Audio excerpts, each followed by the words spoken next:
what I want you to do is I want you to think Twilight, but with aliens.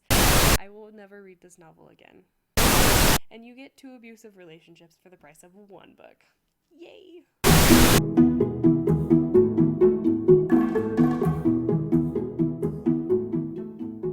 Well, hello there. Welcome back to my channel. My name is Ashley. Today we will be doing a discussion on The Host by Stephanie Myers. This will be a rant review.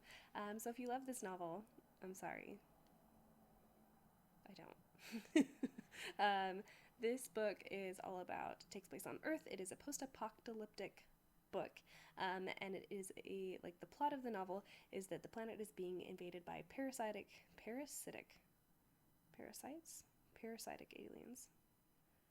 aliens who take over your body, whatever the parasite correct functional term there is, also known as souls. So a soul enters your body, it destroys the human functionality of it, like the person inside of you, and then the soul can now possess your body. Anyway, this follows one soul's predicament when the consciousness of her human host refuses to give up her body, refuses to give up consciousness, and she ends up trying to decide what to do about that conflict. So let me start by saying that if you like alpha male romances, you probably will be okay with this novel. If you really like Twilight, you probably will also really like this novel. If you are coming into this book expecting a lot of science fiction elements, you'll probably not like this novel at all, because this book is about romantic partners, and the romance and science fiction plays very, very little. Like, the plot that there are aliens taking over is almost a side note to the romance. So basically, what I want you to do is I want you to think Twilight, but with aliens. So if you happen to like Twilight and aliens at the same time, this is the book for you. Which I think is maybe why this book didn't do so great, is because if you like aliens and Twilight at the same time, you might be in the minority. A lot of people really like aliens and a lot of people really like Twilight, but maybe not so much together. My rating for this novel is 1.5 stars. And the reason it's not a 1 is because it wasn't dreadful to get through this, in the sense that it was easy to read. I was really angry at the characters. I thought they were really dumb, but it wasn't like a hard read. If this had been like really pretentious with lots of words that I needed to look up, and just not easy to read, then I would have definitely given this a 1. But like, Stephanie Myers is talented at creating a story that you kind of want to figure out. You kind of want to know how it ends. I did read this over the course of 3 days, I think. And it was like, the reading experience itself was not terrible. What I was reading was not my favorite. So it's a 1.5 stars. Basically, what it came down to is that I had issues with the plot and the believability of the plot. And I also had a lot of issues with the relationship, which I should have just expected going into this. So if those 2 things could have been resolved, then I would have been okay with this. Maybe. I don't know. Let's get into it. There will be spoilers here, so if you don't like spoilers, click out. If you want to know what you're getting into, stay here. The basic plot of this is that we have Wanderer, also known as Wanda, who possesses the body of a girl named Melanie. Melanie refuses to die. She really is in love with this boy, and she wants to take care of her brother, and eventually Wanderer starts to develop compassion for Melanie and decides that she doesn't want to hurt Melanie. So she ends up running away to go after Melanie's boyfriend and her brother, who just, conveniently are probably with her uncle, who happens to be a doomsday bro and had stored a bunch of food, medical supplies, all this stuff in a cave. Just really conveniently, that's her uncle in this story. So they go off into the desert to find them. They do find them, but when they get there, she's an alien, and so they don't trust her. So then it's her developing trust with these humans, and about 75% of this novel takes place in a cave. And I'm sorry, but I feel like if there's an alien invasion, one of the most interesting parts about that is the fact that a bunch of people have been taken over, and we spend all of our time in the cave with these really awkward romances. So this is a really great idea, and it spends most of its time in a cave because, relationships are awkward, and like the more you compress and squish people together, the more awkward it gets. And then you have like moments where you can have really awkward romance moments, and it's just disappointing. So, aliens and humans in caves. Yes, that is about where this goes. But boy oh boy, does the weirdness of this not stop there. Several times, Wanderer the alien mentions that she has this deep, dark secret that she cannot reveal to the humans. And this species of aliens does not do well with violence, which is why they chose to come to Earth, because humans are so violent. So they chose to calm everything down before everything exploded and humans started taking over the galaxy and the universe or whatever. So that's why they came here. I can't fault them for that. That's fine. So basically, these are the two main values that the aliens hold. Violence is the most wicked thing ever, and deep, dark alien secret that we don't know because the host and the main character refuse to tell us. Except, all that kind of goes out the window when an enemy alien shows up in the cave, conveniently, somehow, manages also to find this cave that is supposed to be protected from all alien spies. But anyway, she shows up, and Wanderer, Wanda, is please, let's not be violent to this old friend of mine. I will reveal my deep, dark secret to you humans. And that deep, dark secret is how you transfer one soul from one body to another body. And so she just reveals the entire secrets of her species to this other species who have done nothing but show her violence and anger and terror. And it's just hard to wrap your mind around because it doesn't make sense from a character perspective. It was very rushed. And I didn't feel authentic in any of the relationships, so it felt awkward when she was like, no, I will save everyone. Because I was like, really? Because that would not be my reaction if I had gone through your circumstances. Also, the main character takes it into her head that in order for her to share these secrets, she also needs to die. And I don't understand the reasoning behind this.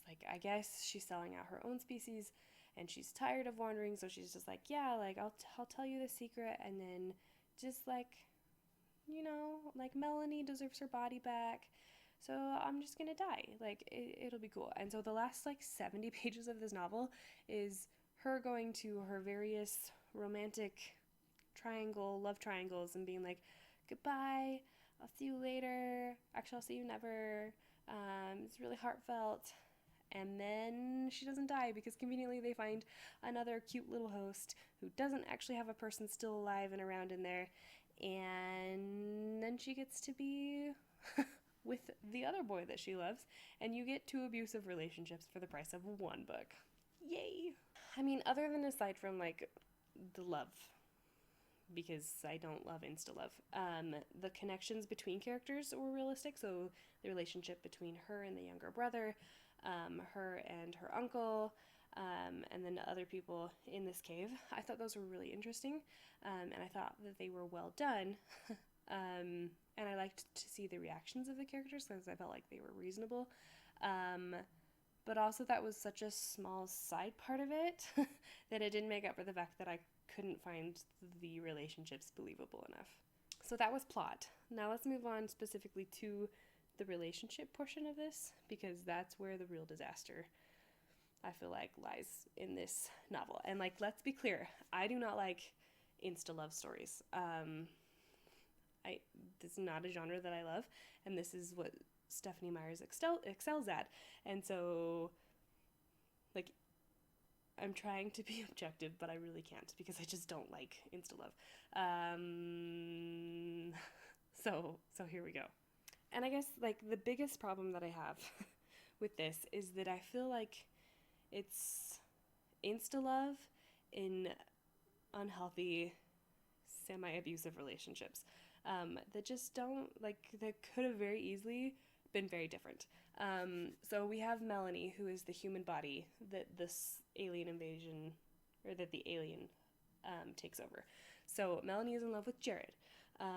Melanie and Jared meet because they're both sneaking into a house to steal food, and they haven't seen a whole lot of other humans. And Jared sees her and goes, "Wow, you are a female. I'm going to kiss you now." And she pushes him off, and then she runs, and he like physically follows her and like physically stops her and is like, "Where are you? Where are you living? Like, I'm gonna come with you," and like basically forces himself onto her, kisses her again, and then they get in his truck and she takes him to her brother. And like he's also really jealous of her brother until he finds out that it's her little brother that she's talking about. And that's the first memory we have of Melanie and Jared. And like on first glance you're looking at that and you're like, what? What? Okay, like, and how does this relationship go next? And the second memory we have of Jared is that they're now at Jared's safe house, and Melanie is telling Jared that like she loves him and she can't see being in love with anyone else, and like it's just the two of them and her younger brother, so like this is perfect, and like they can just be together and be really happy. Also, I should mention that 4 weeks have passed since the awkward and kissing scene, and she also drops the bomb that she's 17 and he's 26. Which like that didn't need to be a thing, like, at all. Like, there's a really big age gap and big age difference between someone who was 17 and someone who was 26. Like, she could have very easily made Melanie 18 or 20. Like, this was meant to be a adult novel. This was not written for the YA genre. So Melanie, like, we could have just aged Melanie up. She could be 22 or 23, and that would like take away a lot of the awkwardness of this. Instead, we have Jared, who's just like, no, maybe this isn't right. Like, he says that a couple times, and he's like, no, but definitely we're in love. And so then, after those two scenes, Wanderer and Melanie are both deeply in love with Jared, and I don't know why. Like, those are the two scenes we have before they decide to run away and seek after this man. And I'm just like, maybe we should let him go. Like, we should just be okay with letting that relationship go and moving on. He's just not a great romantic character, and I don't fault Melanie. She's 17, she's going through an apocalypse, she doesn't have anyone to help her. Like, I don't blame her for falling in love with him, but I do think that he's old enough to be like, yes, this is a little weird, and yes, this is the apocalypse, so like rules can be bent here, but that doesn't mean you have to be like a jerk of a person and going around just like kissing people just because you're so excited to see a female. And this is even more troublesome because Stephenie Meyers already has a track record for like weird semi-abusive relationships, and this is kind of just a continuation of that. And like as the book moves on, Jared just becomes worse, and he gets physically abusive to Wanda after she joins the community, and he like physically leaves scars on her face because he's hitting her in the face. He forces kisses on her twice more to like see if Melanie will rise to the surface, and it's a really terrible relationship. And what's made more annoying is that Melanie spends all of her time in Wanda's head talking about how much she loves Jared and like how obsessed she is, and it just makes me want to roll my eyes and like shake her and be like, you are like 18 now by the time this story finishes up. Let's find you a real person, or like friends. Let's find you some female friends to like work through your crap with. You do not need him, like, at all. And then, because we can't just like leave this at a weird 3-people triangle, we also introduce another boy toy named Ian, who is in love with the alien. So we have Jared, who is in love with the body and the human inside the body, Melanie, and then we have the alien inside the human body who falls in love with Ian. And Ian's an okay guy but like, I mean, he goes from like wanting to kill Wanderer to wanting to protect her and love her in like 5 pages, but that's fine. We'll just move on and accept that. So if you can accept that part of it, I really don't mind Ian too much, until we get to the classic scene. And I feel like basically she took the Twilight and just kind of changed all the names here, because we have the classic scene from Twilight where Jacob and Edward are talking about Bella, and she's asleep. She's listening to them talk about her and how much they love her and like fight and duke their feelings out. And we just get that all over again. Like, it's literally the same thing, but now it's in a cave. And they're both fighting over who has the right to be in a relationship with her, and who has the right, like, who's functioning in her body, like, who has more control, therefore which boy has more control over her. And she's just sitting there listening to all of this. And I despise that they both stand outside of her door arguing about who has more right to her body, and she just takes it. Like, that is such a frustrating scene to me. And at that point, I was like, no, I'm really done with this book. And I have 150 pages left, and we're just gonna make our way through this as fast as possible. Because, like, what kind of message is that sending? Very arrogant in this scene, assuming that they just have a right to Wanderer, and she doesn't stand up for herself and be like, you know what, both of you can just shut up and I get to decide who touches me and who I want to be with. And how about the answer is neither of you? Like, I just feel like Stephanie Myers has a responsibility, because she does have a really big audience, to maybe consider the message that she's sending just a little bit more. And I don't know that this is an appropriate message to be sending, because it's romanticizing this idea that, like, other people get to decide who has a right to your body, and it kind of in a subtle way encourages rape culture, and I don't love that. I really don't love that. I really hate that. Let's put it in the terms of what I think. Yeah, I really hate that. And like I said, that scene completely changed the way I felt about the entire book. Like, I wasn't loving it up until that point, and then I started to really not like it after that point. I didn't like either boy character, and when we got to the goodbyes at the end, I was like, yeah, I don't really care. And I had zero belief that she was actually going to die, because I was like, then it went in sadly, and I just don't think that that's how the story's gonna end. It's just not gonna end that way. So, I don't know. That was just deeply frustrating. In terms of relationships, we have Melanie and Wanda, who are in the same body and are sharing kind of the same brain to some extent.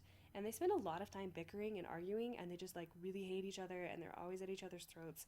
And then at the end of the novel, she's just like, no, but I love Melanie, and, like, I'm going to give up the secret of my alien species to the humans so that we can save Melanie. And I'm just like, but you've spent the entire novel hating on each other. Like, we really don't see very many moments of her being like, you know, like, I really actually don't hate you. And like we see, like, maybe 2 moments of camaraderie between the two of them. And so there's really not, like, there's not a growth there. The growth is assumed in the text, and I needed way more of that growth and that coming together. And, like, it could have been a really beautiful relationship, and it just wasn't there. There was no depth for it. It was like, oh, now we're friends and I want to save your life. So, you know, you're welcome. You're welcome. I mean, this novel would have been a lot better if we had conversations and moments to back up what the characters are doing. I think that's probably my biggest critique of this novel, and probably of Twilight also. But we're not talking about Twilight right now. We're talking about the host. Because, like, for example, with Melanie and Jared, like, why is it that we only get 2 scenes of them, and they're both really potentially controversial scenes?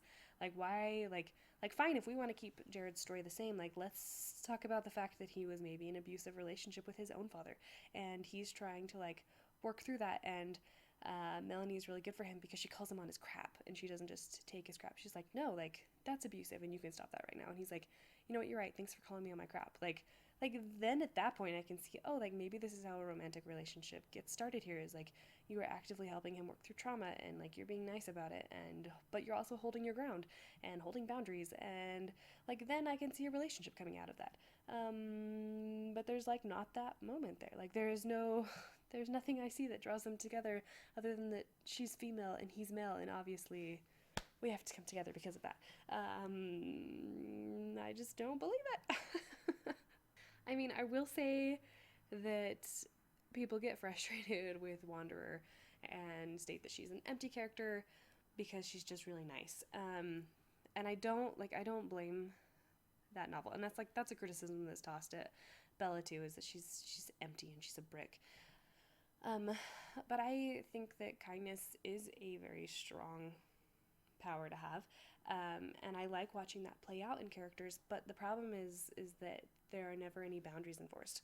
Like, Wander will do anything to help other people, including take her own life or let people threaten her or kiss her, or like she's just like very bendable and moldable and a people pleaser. And like if this was a story of her learning how to get some boundaries, to live in a way that's actually healthy, like I would have no problem with that. But this is a story about a girl who's taken advantage of on multiple fronts by everyone that she encounters, and then the story ends with her still being in a relationship that like maybe is better because he doesn't take as much advantage of her, but she still doesn't know how to set her own boundaries. And so like what are we, like why, what is the point of what is even going on here? And finally, we'll just end with the Bladel test, which is a measure, it's a feminist test of a book, and it's a measure of how feminine is a book. And the two features of the Bladel test are there two females who are named talking about something that is not male? And I don't know if this book, like, technically, I guess, yes, this book does pass that test, because you have two people existing in the same brain. So they're technically two female characters who are existing in the same body. And they have a back and forth conversation once about how they hate the alien invasion and what it's done to humanity. And it's like, is it even a paragraph? It's less than half a page in a 600-page novel. So, and I mean, like, it does technically pass the Bladel test. And also, this is a romance book. It's not really sold as that. It's sold as a science fiction book, but it is a romance book, and romance books, I guess, will give them a pass more because it is more about the relationship aspect of it. But Melanie, her character, doesn't really show up unless her boy toy is around. Otherwise, she's off sulking, which is just, like, she only understand Melanie in terms of her relationship to the abusive boyfriend, Jared. So, where does that leave us? It's a 1.5 stars. I will never read this novel again. Would I watch the movie? Maybe. Probably not, though, because I have so many better options. Yes, I mean, like, in terms of, I've now read all of Stephenie Meyer's works. So, in terms of, like, her best work is probably The Chemist. This is definitely the lowest of the low. But also, again, I need to reread Breaking Dawn because I really despised that one too. And I think what makes this book worse is that it had so much potential. Like, this is such a really interesting idea. And again, we just hid in a cave the whole time. It was really annoying. Anyway, if you would like to read a book about aliens and humans living in a cave, may I recommend to you Skyward by Brandon Sanderson. If you would like to read about humans in small confined spaces that also takes place in a science fiction setting, may I recommend Illuminae. There's just a lot of other options that you could pick and have a much more enjoyable time with than The Host. Just like, why? There are so many things that you could have chosen differently to make this novel so much better. And I just don't understand why we didn't do that. I really don't understand. So we'll leave that there and just let that go. I will talk to you all in the comments down below and in another video.